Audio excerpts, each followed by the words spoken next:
Amen. Purihin po ang Diyos. Hallelujah. Glory to God. Salamat po sa Panginoon.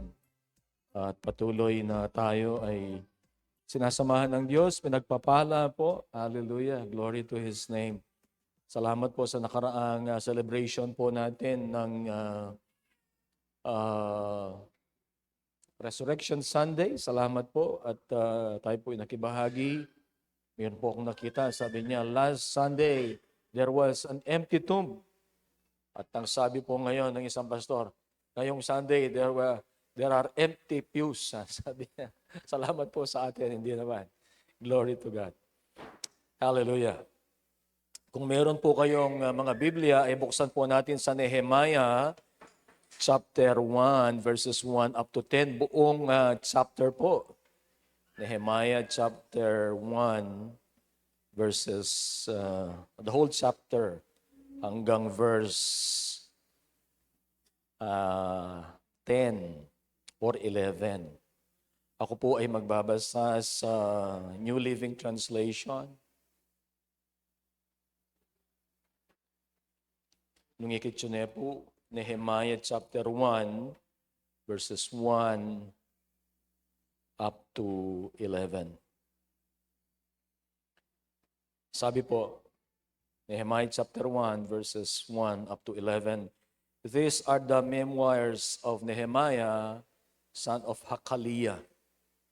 In the late autumn, in the month of Kislev, in the 20th year of King Artaxerxes' reign, I was at the fortress of Susa. Hanani, one of my brothers, came to visit me with some other men who had just arrived from Judah. I asked them about the Jews who had returned there from captivity, about how things were going in Jerusalem. They said to me, things are not going well for those who return to the province of Judah. They are in great trouble and disgrace. The wall of Jerusalem has been torn down and the gates have been destroyed by fire. When I heard this, I sat down and wept. In fact, for days I mourned and fasted and prayed to the God of heaven. Then I said, O Lord God of heaven, the great and awesome God who keeps His covenant of unfailing love with those who love Him and obey His commands, listen to my prayer. Look down and see me praying night and day for your people Israel. I confess that we have sinned against you. Yes, even my own family and I have sinned. We have sinned terribly by not obeying the commands, decrees, and regulations that you gave us through your servant Moses. Please remember what you told your servant Moses. If you are unfaithful to me, I will scatter you among the nations. But if you return to me and obey my commands and live by them, then even if you are exiled to the ends of the earth, I will bring you back to the place I have chosen for my name to be honored. The people you rescued by your great power and strong hand are your servants. O Lord, please hear my prayer. Listen to the prayers of those of us who delight in honoring you. Please grant me success today by making the king favorable to me. Put it into his heart to be kind to me. In those days, I was the king's cupbearer. Manalangin tayo po, Ginoo, pasalamatan mi po, ining abakay ni, na pwede kami pong sumamba at magpuri, mamaya pasalamat kaya kayo. Salamat ka rin opportunity bibiyayo po Ginong Diyos, para ba ang kanita, kalupa na po niti, sumamba kami, at makapakiramdam ning kaya kang amano, Ginong Diyos. Patnubayan mo kami po, sopan mo kami, dalangin mi, dinan mo kaming siknangan, para ba ang kanita, Ginong Diyos, ing kaya kaming focus, Ginong Diyos, kaya kaya at kaya kang amano. Patnubayan mo kaya po, Ginong Diyos, sopan mo kami na maging makabuklat na rin kaya kaming kaisipan at puso para tanggapan niya po yung kaya kang amano, Ginong Diyos. Linisan mo rin puso mi at kaisipan mi, bang kanita, Ginong Diyos, ala kaming aluwang itas, purian at parangalan ka rin kaya kaming biye, maliban mo yung kaya kaming Ginong Yesukristo. Salamat king kaya kang gawan, kaya kami ngayon aldo ngayon ni Ginong Diyos, mamasa kami po, kareng dakilang bagay na gawan mo, Karen kaya kaming personal abiyat, karen kaya kaming pamilya, karen kaya kami pong espiritual na kalagayan. Salamat po. Ngayon di pong abak, gaganakan miya po Sister Kyle, Ginong Diyos. Anyawaran mi po kayong magpagaling kaya. Ibangon miya po, Ginong Diyos, yung kayang katawan na mangay na. Ginong Diyos, yung nahanulaman ding may alto, kayang kayang balat at magkos, kayang pain, kayang kayang balat, Ginong Diyos. We pray in the name of Jesus Christ that let your healing power be upon her, O God, in the name of Jesus Christ. Lord, we corporately pray for her right now. We pray for healing in the name of Jesus Christ. Lord, magparanas kang milagro kaya, Ginong Diyos. In the name of Jesus Christ, we pray for healing. You are not bounded by distance. Lord, you are not bounded by time. Lord, in the name of Jesus Christ, we pray for healing. Lord, ngayon mo rin anyawaran mi po, Ginong Diyos. Milakola po retang nung nanwala man kitang balat na po, Ginong Diyos. In the name of Jesus na mag-cause pain, Ginong Diyos, kaya andito pong kayang infection, Ginong Diyos. Lord, in the name of Jesus Christ, milako po ini, balik making normal, in kayang katawan, Ginong Diyos. Mo pababoren, napasakitan niya po, ng sakit ay ni, Ginong Diyos, in kayang katawan, in the name of Jesus. And we pray for healing, in the name of Jesus Christ. Hallelujah. There is power in the name of Jesus, and we claim healing and victory, Lord God, para po kaya. Salamat po. We entrust her to you, Lord. Salamat po. Ginoo, may purian kami, parangalan ka, kaya kaming being, ini pong abak, habang makiramdam kami, Ginong Diyos, at paninayan mi, nung naning kaya kang mensahe, karang bawat metong. Ipurian ka at may parangalan ka, Ginoo, ini po yung kaya kaming panalangin in Jesus' name. Amen. Amen. Yung mensahe po yung pamagat na building spiritual walls. Ngayon kaya po isipan tama, walls, bakit? Bala mo, division. It's not in the context of division. Ngayon po, kasi patse wall, bala mo, patse magbitamong wall, it's like division. But it's in the context of protection.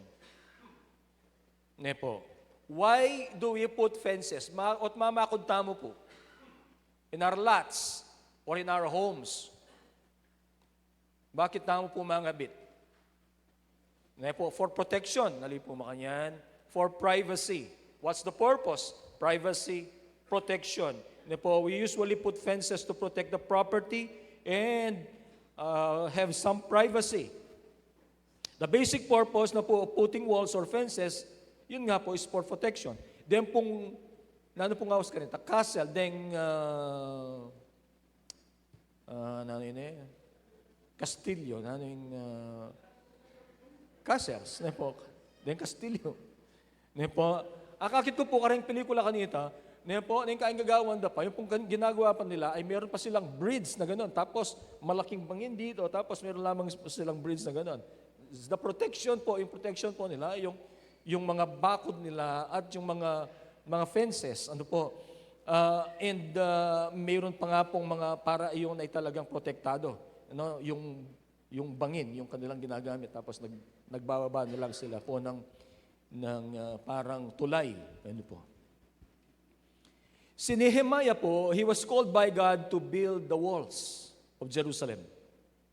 Kasi ayon po sa makikita natin, dito po sa report po ng kanyang kapatid na si Hanani, or nung binisita po siya, marahil si Nehemiah, wala po siya, maliwanag, wala po siya sa Jerusalem. Parang ito kagaya ni na Daniel, Shadrach, Meshach, Abednego. Sila po ay mga kinuha doon sa Jerusalem, yung mga matatalino, magandang lalaki, maganda yung kutis, mabilis yung mag-isip.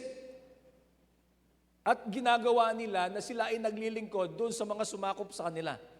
Ganun po, di po ba si Daniel, Shadrach, Meshach, Abednego, at saka siya. Parang ganito yung kanyang kalagayan. Siya ay naglilingkod doon po sa hari ng Persia. By the way po, ang Babylon muna, tapos Persia.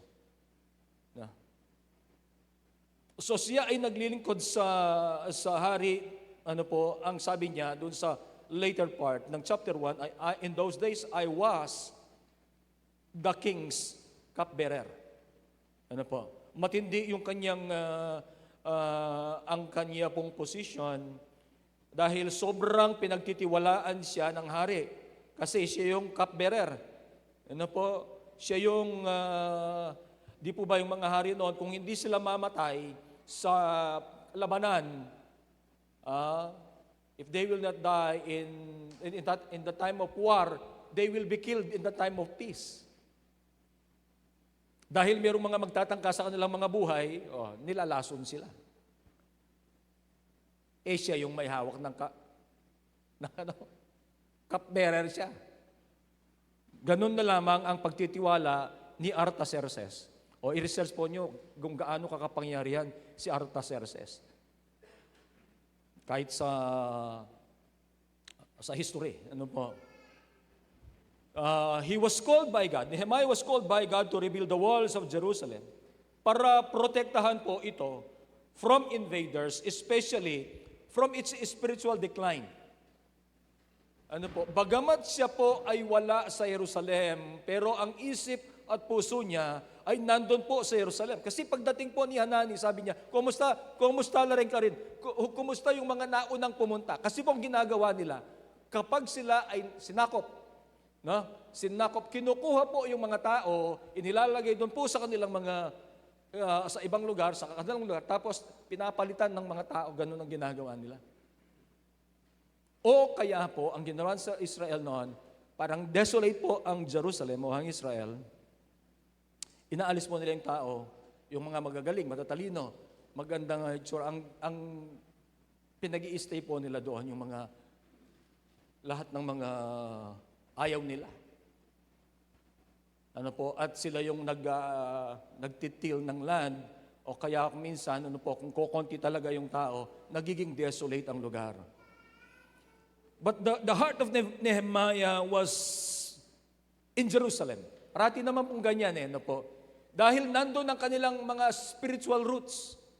Kung sila po ay talagang mga mananampalataya ng Diyos at sila mga Israelites and they have their heart for God, ang puso nila ay parating nandun sa Jerusalem. Tingnan po niyo si Daniel.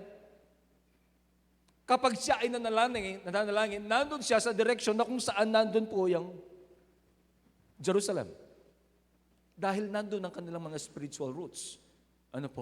Sa Diyos na kanilang sinasamba ay, kumbaga iniisip nila na nandun ang mga pangako ng Panginoon. So, ang purpose ng rebuilding the walls is not just for physical protection, but it's also para protektahan sila sa kanilang mga pagbabalik from spiritual decline. It's not just physical walls, but spiritual walls that will establish their faith in God. This will protect them from yung mananatili ang kanilang identity bilang isang bansa na anak sila ng Diyos. Marahil ay nasa isip po nila na ito ay panahon na kung saan ay meron silang pagsubok, pero sila po ay tumitingin pa rin na doon sa mga pangako ng Diyos na itatayo niyang muli ito. And even today, nag-expect sila na yan ay babalik ang Panginoon doon. And even us, we believe. Tayo po bilang mga anak ng Diyos, people of God, we must build spiritual walls upang tayo po ay protektahan sa ating mga spiritual na buhay. Tayo po ay protektahan from being contaminated by the world systems and the sin that so easily entangles ayon po sa Hebrews. Kasi sabi ng Hebrews po, ang kasalanan ay mabilis na kumapit sa atin. Sabi ko nga po nung prayer meeting ba yun? Opo, ang isang araw na kung minsan ay tayo po ay we were caught unprepared and we have sinned ay malaking impact sa ating mga spiritual life. We must build spiritual walls. Sabi ko nga po, hindi po ito in the context of division, but it is in the context of protection, building walls. How do we build walls? Spiritual walls. Ano po? Una, ang makikita natin, ilang beses po, kahit sa chapter 2, chapter 1, makikita natin na si Nehemiah ay mapanalanginin. Siya po ay nananalangin.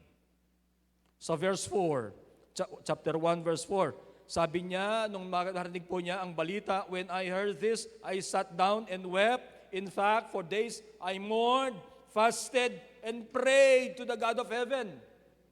Tapos sinulat po niya yung kanyang panalangin. Ano po?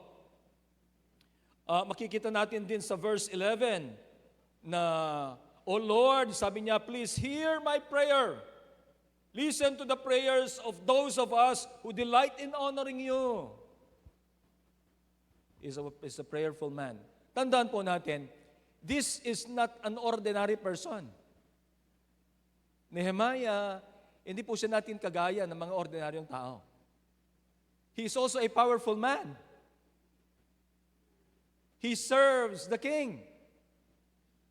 The most powerful king at that time. Ano po? He was a cupbearer. Nakakausap niya yung hari. Ano po?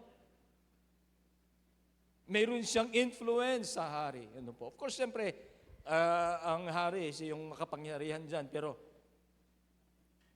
tingnan naman natin yung kanyang, yung kalagit, pinagtitiwalaan po siya ng hari. Ano po? But this man was a prayerful man. Hinahanap niya ang kalooban ng Panginoon.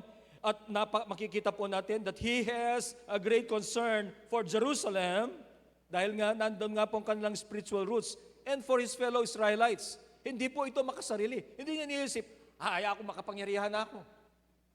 Masarili siya ko biya, paborin ko no rin. Hindi po ba? His heart was in Jerusalem. His heart was for his people. Hindi po siya selfish. Ano po? Babasahin ko po ulit yung verse 4. When I heard this, I sat down and wept. In fact, for days I mourned, fasted, and prayed for the God of heaven. And prayed to the God of heaven. Bakit? Kasi nga po, sira ang walls. Kasi yung gate sira. Bakit? Kasi pwede silang kaagad pasukan ng mga kalaban at makontaminate sila. Ano po? Pag hindi nila makita yon, yung mga pumapasok, na mga kalaban o kaya yung mga kung sino ang makapasok po dyan ay yung kanilang spiritual heritage ay masisira. Kaya siya umiiyak. Nagfa-fasting. Ano po? Makikita rin po natin sa ituloy po natin yung kanyang prayer. Ano po? O Lord, God of heaven, I'm reading verse 4.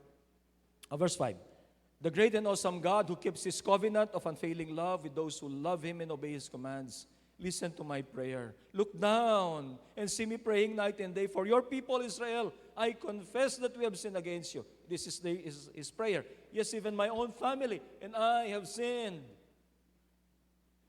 We have sinned terribly by not obeying the commands, decrees, and regulations that you gave us through your servant Moses. Pray. Nagpipray siya. Ano po?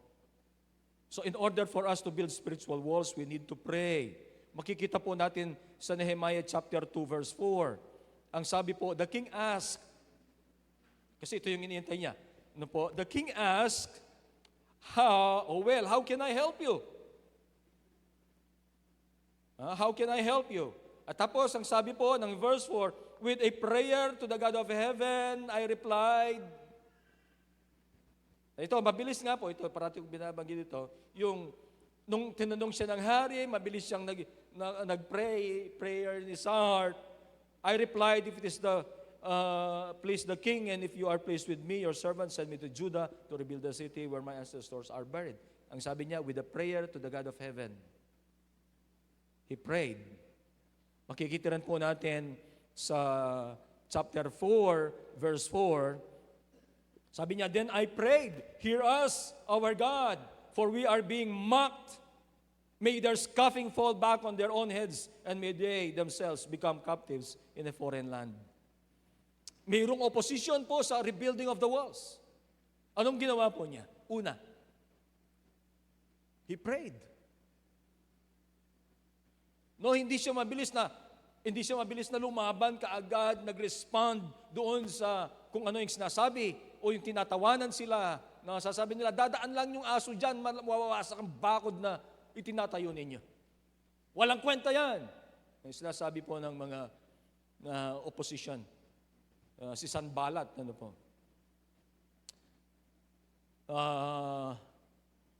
Inaano po sila, pinagtatawanan. Sa verse 3 ng chapter 4, Tobiah the Ammonite was standing beside him, remarked that stone wall would collapse if even a fox walked along the top of it. Ay, fox na yung mga asong gala, asong lobo. Dumaan lang dyan, mawawasak lahat yan. Ano po? Mayroong opposition dun sa rebuilding of the walls. Pero siya po makikita, ang point po dito ay, anuman yung nakaharap po niya doon sa rebuilding of the wall ng Jerusalem, nananalangin siya parate. Now, ito po, imagine natin, tayo po isang barangay, maliit na barangay. Palagay ko po, iniisip ko, mas malaki ang Jerusalem kaysa sa Santiago. Sino na pong nakapunta ng Israel? Wala pa. Sabi nila, ang isa sa mahalaga na dapat nating puntahan na lugar ay ang Israel. Kung gusto nating mamasyal-masyal, kung meron tayong mga maganda pong puntahan daw ang Israel. Parang maano yung puso mo, parang magiging malalim daw ang faith mo. Sabi ng mga pumunta na doon. Ano po? Magkano ba yung gastos doon? Mga 100,000 mahigit yata. Group yun, group. Group na 10. Sabihin na natin, malaki ang, inisip ko, syudad po ito eh.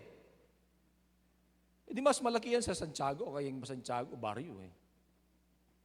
Angeles, parang syudad, Angeles, Olonga po, ganyan. Ano po? Pabakod natin na Santiago, halimbawa, meron tayong pera. Halimbawa lang, mga ilang araw kaya? Pwede kayang araw? Pwede kayang buwan? Hindi kaya taon ang gugugulin natin para yan ay mabakod natin? Ano po? Pero po ito, tingnan natin. So, binigyan ko lang po ng para isipin natin. Binabakod nila Jerusalem eh. Nung pong makita, yung pong sa verse 1, ang sabi niya, in the late autumn, in the month of Kislev, autumn po ito. Ang sabi po nila, ay mga ang Kislev po ay parang December. So itong prayer ng chapter 1, at pagkatapos po, nung makausap po niya ang hari, in the following spring, reading verse 1, chapter 2, early the following spring in the month of Nisan, ang month of Nisan po ay April. So in between nito, nung ibinalita po sa kanya ni Hanani, hindi ko po alam kung Hananay ito. Nung ibinalita sa kanya, ito po ay month of Kislev, December. At nung nakausap niya yung hari, nung nakita ng hari na siya ay malungkot, yun po ay month of April. 4 months. Anong ginagawa niya sa 4 months? Naghahanda siya, nagpipray siya. Ang iba pong mga scholars, sinasabi nila, talagang parang ipinakita niya na nagpahalata siya na malungkot. Ano po?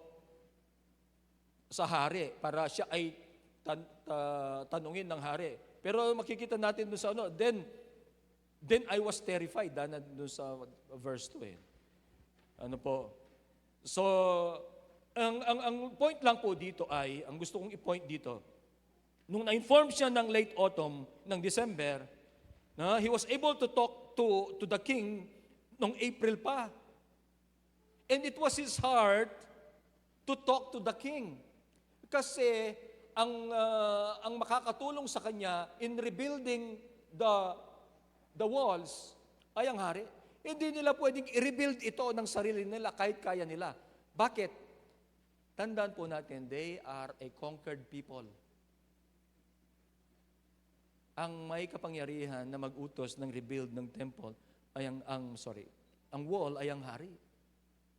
Kapag binild nila yan, hindi alam ng hari, iyan ay basa ng hari niyan o ang dating sa kanya, rebellion. Rebellion. At pauubos niyan. Pauubos sila. Kaya, siya yung mayroong connection doon. Ano po, siya yung gagamitin talaga ng Diyos. Alam po ninyo, throughout history, makikita natin ng Diyos, nilalagay niya sa positions yung mga tao in order for Him to do His plan. Take for example, Esther. Si Esther po. Nabasa niyo po ang libro ng Esther. Makikita niyo po, ang libro ng Esther, walang banggit ng patungkol sa Diyos. Pero makikita natin ang kilos ng Diyos. Try niyo pong basahin ng Esther. Walang banggit patungkol sa Diyos. Pero ang sabi po ni yung uncle ni Esther, I forgot his name, Mordecai. Ang sabi ni Mordecai kay Esther, alam mo, hindi mo alam na ikaw ay nilagay ng Diyos dyan bilang isang queen in such a time as this. Alam mo, ang Diyos, ililigtas niya ang Israel. Ililigtas niya ang mga Hudyo. Sigurado ililigtas niya yan. Kung hindi mo gagawin ang iyong part dyan, His help from the Jews will come from somewhere else. Pero pag hindi mo ginawa ang pwede mong magawa, sabi niya, you will perish. You will perish. But help from God ay manggagaling sa ibang lugar. But if you will not do your part, you will perish. Ang sabi po niya. Pamangkin niya po yan. Siyang nag-alaga dyan. Pero sinabi niya yun. Now, what's my point? Ang point ko po ay, sa mga panahon na ganito. And also, they declare the fast. Ang sabi po ni Esther, let us fast. Mag-fasting tayo. No, they fasted 3 days. No food, no water. Yan, absolute. Kaya naman sa 3 days. Ano po?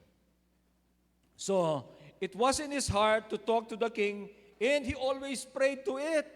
Pinagpipray niya parati ito kasi laman ng puso niya ito. And for him to start building the walls, he needs the approval of the king. Sabi ko nga po, this is a delicate matter because the king might think that they are preparing for rebellion. Hindi pwede yun. Hindi pwedeng hindi niya sabihin ito. Pero nung sinabi nung prayer request niya, sabi niya, Lord, give me favor. Doon sa chapter 1, doon sa huling, asan na po? Doon po sa huling part, put it into his heart to be kind to me. Pwede pala yun. No, humingi tayo ng favor sa tao. Ito yung pwedeng hipuin ng Diyos ang puso ng hari. Ang sabi po ng Proverbs. Put it into his heart to be kind to me. Ano yung pakiusap niya na bakuran yung Jerusalem. Ano po? And God granted him his request that the king might be in favor of his request. Doon po sa chapter 2, ano po? Verse 8, ang sabi po ay, I will read, and please give me a letter. Basahin ko na po yung para mas makita natin yung whole context. Ang sabi po ng verse 4, the king asked, well, how can I help you? Paano kita matutulungan? Kasi sinabi niya yung kanilang kalagayan. And with a prayer to the God of heaven, I replied, if it please the king, and if you are pleased with me, your servant, send me to Judah to rebuild the city where my ancestors are buried. Nakikiusap siya. Kasi tingnan po ninyo, sino ang papalit doon sa trabaho niya? Kung siya palang pinagkakatiwalaan ng hari na dapat pipili pa rin sila no kasi aalis siya. Ano po? So magkakaroon ng mga adjustment doon sa kanilang trabaho. Ano po? Tapos verse 7, I also said to the king, if it please the king, let me have letter addressed to the governors of the province west of the Euphrates River, instructing them to let me travel safely through their territories on my way to Judah. And please give me a letter addressed to Asaph, the manager of the king's forest, instructing him to give me timber. I will need it to make beams for the gates of the temple, fortress for the city walls, and for a house for myself. And the king granted this request because the gracious hand of God was on me. It's always the Lord. Hindi po niya sinabi, ay, kasi masikan ng kukeng hari. Matutulay ka na ako. Masikanan ko talaga. Ang sabi po niya, the gracious hand of God was upon me. Bakit? Kasi mag-pray. Niya po. Mag-pray. Pag-pray na po. Pinag-pray po niya. God granted him his request. Ano? The gracious hand of God was upon me. Foundational po doon sa rebuilding of the spiritual walls upang tayo po ay maprotektahan doon po sa harm ng mundong ito o kaya harm ng ating kalaban na tayo po ay protektahan ng Panginoon. Foundational po ay that we pray. Foundational to the rebuilding of the spiritual walls that will protect us from harm is prayer and a right relationship with God. Doon po sa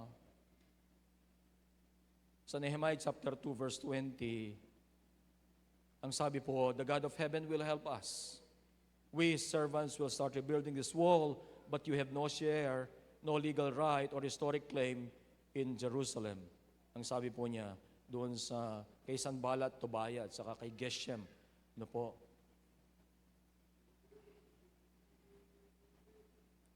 Importante po na tayo po ay nananalangin. Before, during, and after the rebuilding of the walls, he prayed. He prayed and encouraged his co-laborers to pray. No po, pinabasa ko na yung 4 verse 4, pero tingnan po natin ulit. Ang sabi po ng 4 verse 4, then I prayed, hear us, our God. So hindi lang po siya ngayon ang nanalangin. He encouraged his fellow Israelites. He encouraged his people to pray. Ano po? At ngayon nananalangin niya sila, hear us, our God, for we are being mocked. May their scoffing fall back on their own heads. Tingnan po ninyo, no? People are mocking them. Yung pong mga kalaban nila, Sanballat, Tobiah, and the Arabs, Ammonites, Asdodites. Marami po ang mga sa kanila kasi marami ang kumakalaban sa kanila. Pero ang sabi niya, may their scoffing fall back on their own heads. Beware of scoffing people. It may return to you.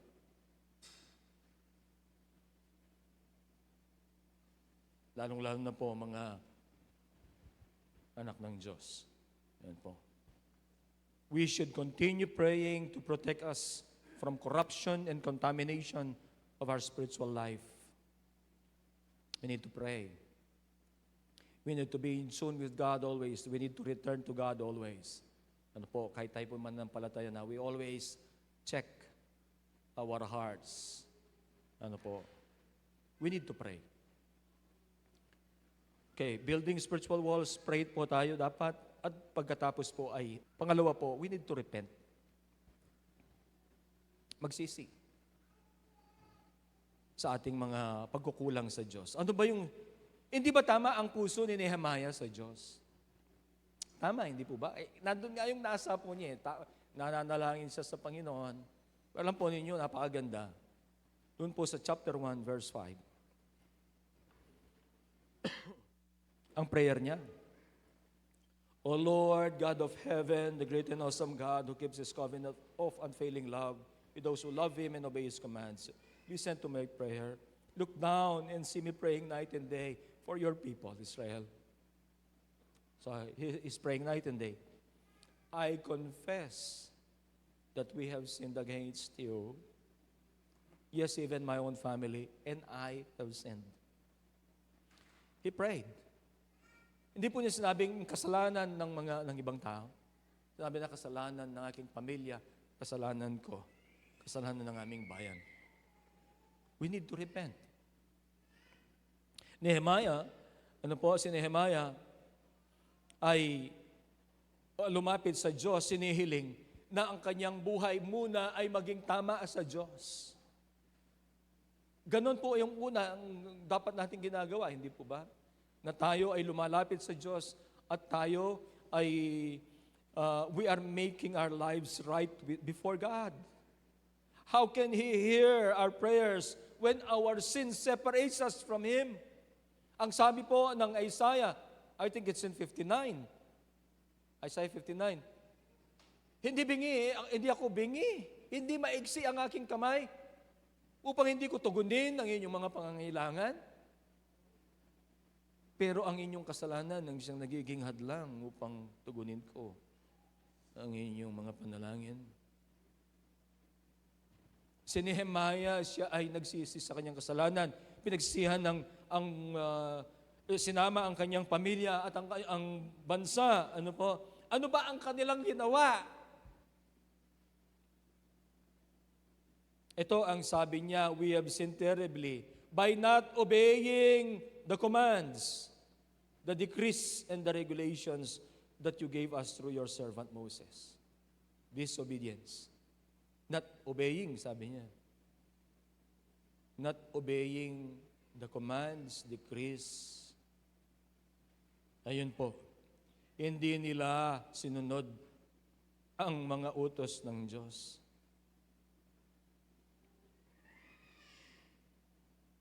Dapat magsisi. And if they will repent, the Lord will bring them back to Himself. Lalapit ng Diyos sila sa kanyang sarili. At mayroong pangako ang Panginoon, He will restore them. Ang tanong po ay ito, bakit kaya sila nasa kalagayang ganito? Bakit sila nasasakop ng mga ibang bansa? Hindi ba kayang ipagtanggol ng Diyos sila? Hindi ba mayroong mga pagkakataon ng Diyos pinagtanggol sila? Bakit mayroong mga pagkakataon na tatalo sila? It's because they have abandoned their faith. It's because they have been disobedient to the Lord their God. Yung mga utos ng Panginoon, halimbawa po ito. Ang sabi ng Diyos, papagpahingahin ninyo sa 7 taon ang lupa. Huwag kayong magtatanim. Hayaan yung lahat ng magbunga dyan, hayaan mong mag-produce ito ng sarili niya. Yun ang kainin ninyo, tapos yun ang pakain nyo sa mga mahihirap. Hindi kaya napatunayan na nila na ang Diyos ay mabuting Diyos? At ang Diyos, ganito, nung sila po ay nasa wilderness, ang sabi ng Diyos sa kanila? Kuha kayo ng inyong makakain sa isang araw nung umuulan ng mana.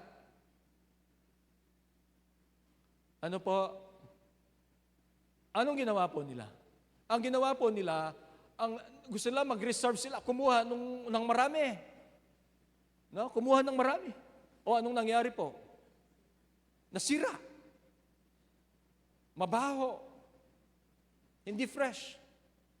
Pero magtataka ka, ang sabi ng Panginoon, kuha kayo sa 6th day, kuha kayo ng para 7th day. Huwag kayong lalabas sa 7th day. Nasira ba? Hindi. Fresh pa rin. Magtataka ka, no? Kasi sabi ng Diyos Ngayon, ang sabi ng Diyos, pagpahingayin ninyo yung lupa. Anong ginagawa po nila? Hindi nila sinusunod. Ito, simpleng example. Hindi nila sinusunod. Sa sa 7th year, nilalagyan pa rin ng laman yan. Tinatamnan pa rin. Alam nyo ba na sa, mga 7 years, not pag 7th year, 490 na years, ginagawa nila. So, ibig sabihin, 70 na taon na ginagawa nila na kada 7th year ay naglalagay sila. No? Sa loob ng maraming panahon, ganun po ang ginagawa nila. Alam po ba ninyo, na ang kanilang captivity ay 70 years? 70 years in captivity, nagpahinga ang lupa na hindi nila natamnan because they were in captivity.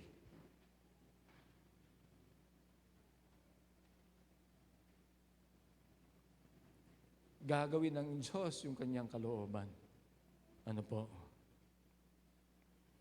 So, sila ay nandun sa captivity because unang-una, sila ay lumayo sa Panginoon. Ano po? Sila ay hindi sumunod sa Panginoon. Kaya importante po nito yung pagbabalik nila sa Diyos. Sa pagbabalik nila sa Panginoon ay the Lord will restore them. Ano po? At tayo bilang pong mga mananampalataya ngayon, we need to repent of our sins. Ano po? Sin of not obeying His commands. Sin of not obeying His decrees and regulations. Minsan, ganun po tayo, hindi po ba? O ako lang. Kung minsan nagkukulang po tayo sa Panginoon, hindi tayo nakakasunod doon po sa inuutos ng Panginoon sa atin. Po, sin of not obeying His commands, decrees, and regulations. Nawa tayo po ay makita ng Diyos na nagtatapat hanggang doon po sa kaduluduluhan. Tapat doon po sa Kanyang tawag sa atin. Nagtatapat tayo. Hindi lang yung ay, para mo milabas sini. Yung Sunday natin, para lang nakakaya naman. Wala ako. Dapat nandun pa rin po yung passion natin sa Panginoon. Ano po? Let us make ourselves right with God. The Lord knows our hearts and we can be made right with God through our Lord Jesus Christ. Minsan po, stress tayo sa buhay. Stress tayo sa trabaho. Stress din tayo sa ministry. Minsan ay parang yung katawan mo na rigid na yung kayang gawin ko?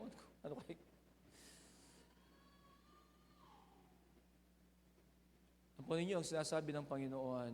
Ako po personally, yung parang stress ka, pressured ka, mangangaral, maghahanda ka, siyempre. Tapos, parang may stress ka, paano mo kaya deliver ito, paano kaya sasabihin mo, pagkikinig kaya ang mga tao, etc. Ano po ang sinasabi ng Diyos ay, kumbaga on my part, you just do my part and let God do His work. At tapos pagtiwalaan mo ang Diyos sa Kanyang pwedeng gawin. You should not impose. Let God work. Ano po? Marahil ganun din po sa ating lahat. Sa buhay po natin, marami tayong stressor, po. But let us learn to trust the Lord. Siya naman po ang may dyan eh. Siya naman po ang may control. Let us just trust the Lord. Malaki po yung mararanasan natin ang kapayapaan, ang kagalakan sa ating puso if we will just entrust everything to the Lord. Ano po? Surrender our life to Him. Ibig sabihin, Lord, yung muna nating decision ba sa Kanya, na, Lord, pagtiwala ko nangan kaya ka, ikaw na po yung bahala. Yan yung bahala. Amen. Let us surrender our life to Him. Po. Pero siyempre, gagawin po natin ang yung part natin. Pero nandun yung buong pagtitiwala natin sa Panginoon. Let us entrust the results to Him. We are safe in the presence of the Lord. He will be the one to protect our lives from spiritual harm if we are right with God and if we repent of our sins. Ang sabi po ng John chapter 10 verse 28, I give them eternal life and they will never perish. No one can snatch them away from me. Ay, kung nagtitiwala tayo sa Panginoon, hindi pala tayo malalayo sa Kanya. Siya magpo-protect sa atin. Siya ang hawak ng ating buhay. No one can snatch them out of my hand, ang sabi niya. At pagkatapos sabi niya sa 10:30 yata ng John, no one can snatch them away from my Father's hand. Ano po? So upang maranasan po natin ang spiritual walls, protection ng Panginoon, pray, repent, and obey. Ano po? Nehemiah did not think of himself. Sabi ko nga po sa inyo kanina, ano po? He was in a position na he will just enjoy himself. Biruin mo, pagtitiwala, parang alimbawa pa, imagine natin ang buhay natin ngayon, context natin ngayon, mag-isip po kayo ng kingdom, a very powerful kingdom. At nandun siya, nagtatrabaho siya. At pinagtitiwalaan siya ng hari.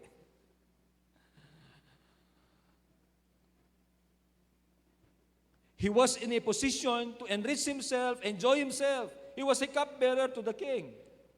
What a position. And what a privilege he had. Pero hindi po niya tinitingnan yun. Ang alam po niya ay, ang kanyang puso ay nandun sa maglingkod sa Diyos. Ang puso niya ay nandun sa i-rebuild yung walls upang maprotektahan ang kanyang bayan sa mga invaders, ang maprotektahan ng kanyang bayan doon sa sila ay mapariwara spiritually. Ano po? He is an example. He was an example of one who was selfless and thinks of the welfare of the people. Hindi ba? Pwede naman niyang i-enjoy sarili niya doon eh.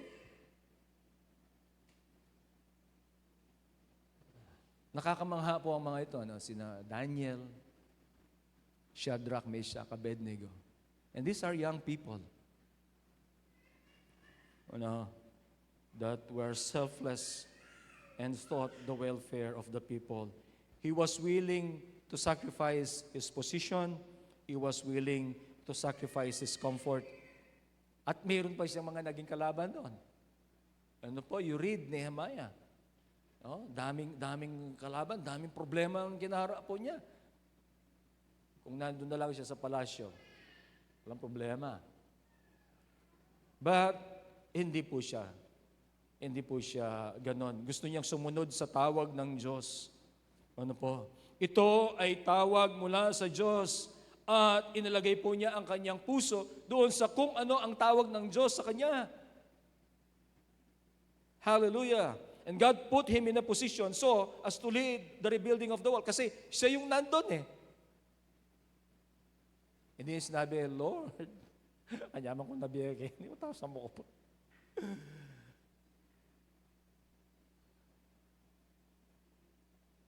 Alwa na ako yung mag-lead, magkain na ako mo, Lord. Mamaya na ako mo pong support, karela. Pero yun pong tawag niya, hindi naman niya tawag yung magbigay ng support, financial o kaya encouragement. Hindi niya tawag yun. Kung tawag natin yun, hindi magbigay tayo financially, magbigay tayo ng whatever our calling is. Gawin natin. Pero siya po, ang calling niya, ay pumunta siya doon. Siya ang manguna doon. Gamitin niya ang influensya sa hari upang siya ay makakuha ng mga timber doon sa gubat. na kumuha ng mga halaman para gamitin doon sa pagbabakod, para ayusin yung tapos ano pa yung mga ginawa niya, kumuha siya ng mga passes, tapos parang kung babasahin natin to, siya parang politiko din eh.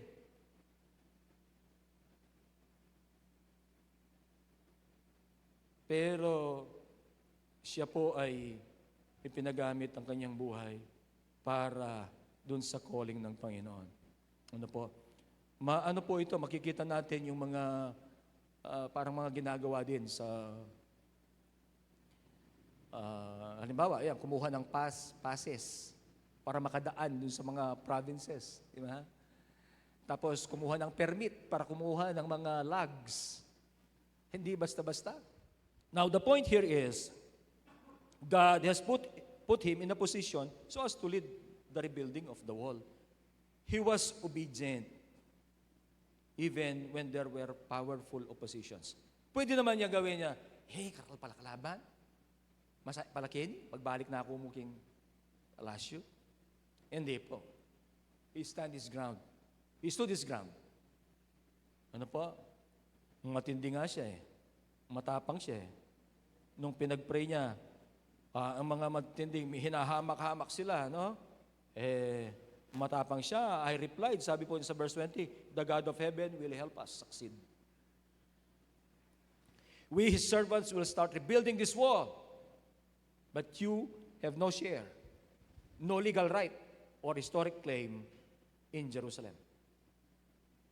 Gusto rin mag-rule doon na mga kausap niya rito eh. Si Sanballat, Tobiah, Geshem. Ano po?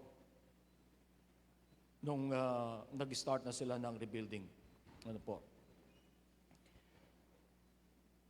Our service and work for God should not stop because there are oppositions. Amen po ba? Mayroong mga opposition eh.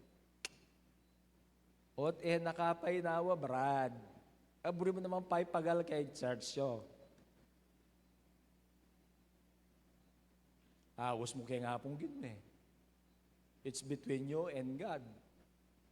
Tapos sayaan natin ma-influensyan tayo ng mga, it's your calling to God. Ano po? At alam ko po, tayo ay bibigyan ng kakayahan ng Diyos upang magawa natin ang kanyang tawag sa atin.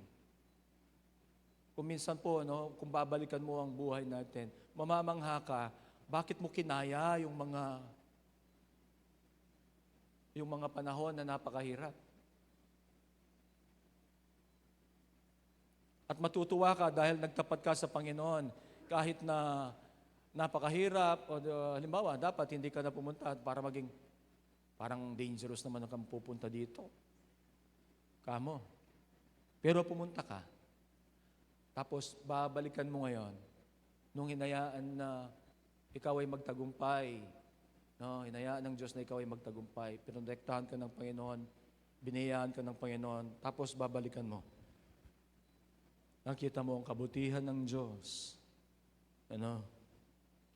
Hindi dapat huminto ang ating paglilingkod sa Diyos dahil mayroong mga opposition o mayroong mga nagsasabi sa atin, nakamaglingkod, painawan na kamo. Alam pakinabang ken. Totoo kaya nga ng pakinabang. Maglingkod tamo po kayong Diyos eh. Pumakanyan. Nung kaya tamo maglingkod, kaya siya po yung mamiya pong reward. Hindi po. Nung gagawan tamo po kayong Diyos. It should not stop. It is the Lord we are serving. The Lord God will give us strength to overcome. The Lord God will be the one to give us victory. Kareng hanggang opposition tamo po. Patsi gagawan tamo po yung kayang obra. Amen. Ang sabi po ni Peter sa Acts chapter 5 verse 29, kasi ganito ang ginawa po nila di po ba sa Acts chapter 3, sa Acts chapter 2, sila po ay nabautismuhan ng banal na Espiritu, Acts chapter 1, nandun po yung pangako ng Panginoon. And you will receive power, the Holy Spirit will come upon you. Sabi po, nabautismuhan. Tapos nangaral, doon po sa Acts chapter 3, nangaral siya. And how many people? 3,000 ba? 5,000? I forgot. 3,000. Tingnan natin. Sorry po. Tulungan po ninyo ako. 3,000. Okay, 3,000. 3,000 were saved in one preaching. Praise God. 3,000. Tapos, doon sa Acts chapter 4, nagpagaling si John at saka si Peter. Ang sabi po ng isang, na beggar o namamalimos, sabi niya, palimos po. Pera po.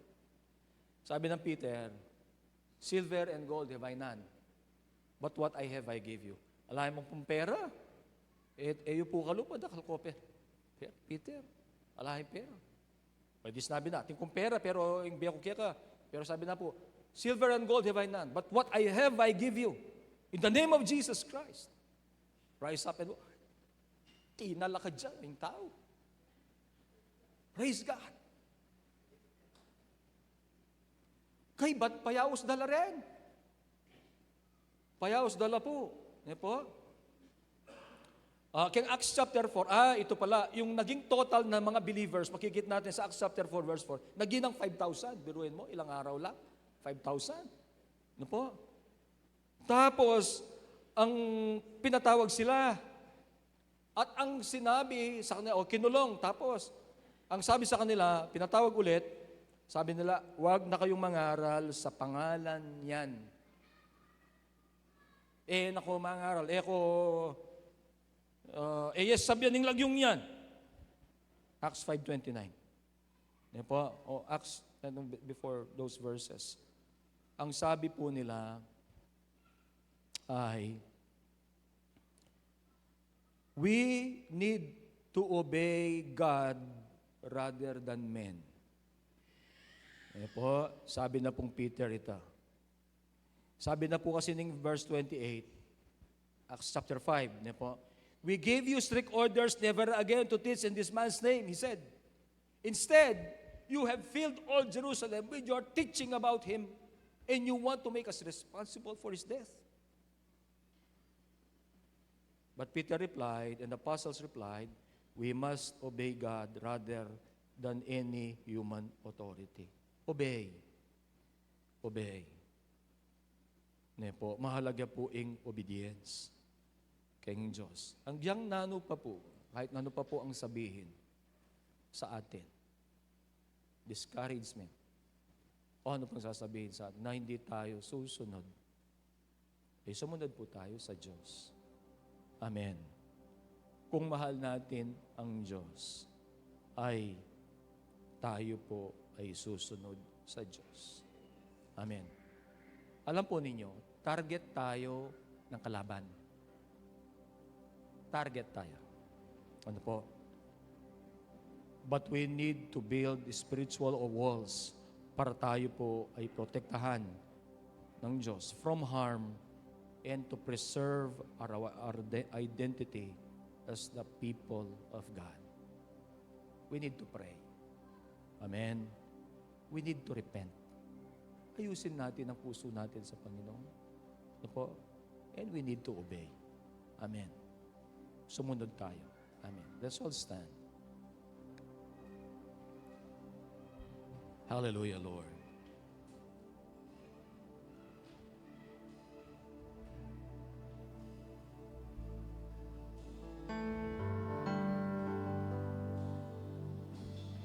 Hallelujah, Lord.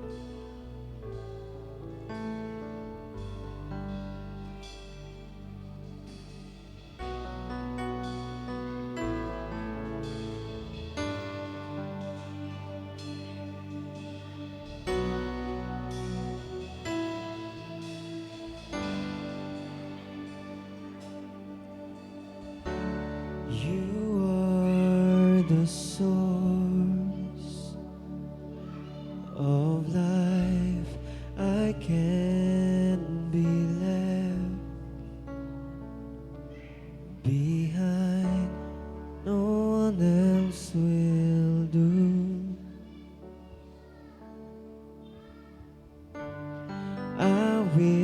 will take hold of you. You are the source. You are the source of life. I can't be left behind. No one else will do. Now I will take hold of you. I will take hold of you. I need you, Jesus, to come to my rescue.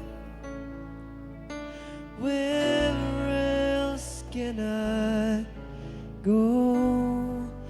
There's no other name by which I am saved. Capture me with grace, I will follow you.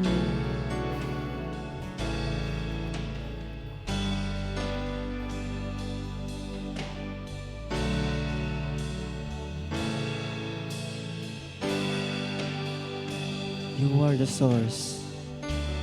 You are the source of life. I can't be left behind. No one else will do. And I will take hold of you. I will take hold. I need you, Jesus. I need you, Jesus, to come to my rescue. Where else can I go? There's no other name by which I am saved. Capture me with grace, 'cause I need you, Jesus, to come to my rescue. Where else can I go? There's no other name by which I am saved. Capture me with grace, I will follow you. This world has nothing for me. This world has nothing for me. Hallelujah. This world has nothing for me. Yes, Lord, we will follow you. This world has nothing for me. Oh, we'll follow you. This world has nothing for me. I need you, Jesus, to come to my rescue. Where else can I go? There's no other name by which I am saved. Capture me with grace. I need you, Jesus. I need you, Jesus, to come to my rescue. Where else can I go? There's no other name by which I am saved. Oh, capture me with grace. Oh, do capture me with grace. Capture me with grace. I will follow you. I will follow you.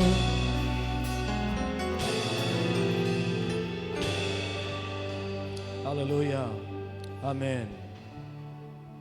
Turuanan mo kami, Ginoong Diyos, ng bawat stage na po ng kaya kaming spiritual life. Turuanan mo kayong parating manalangin. Parating iusto na rin kaya kaming puso, Ginoong Diyos. Kaya kayong harapan. Kapamilatan na po ng pamaggulot mi kayong kasalanan, pamagsisi, Ginoong Diyos.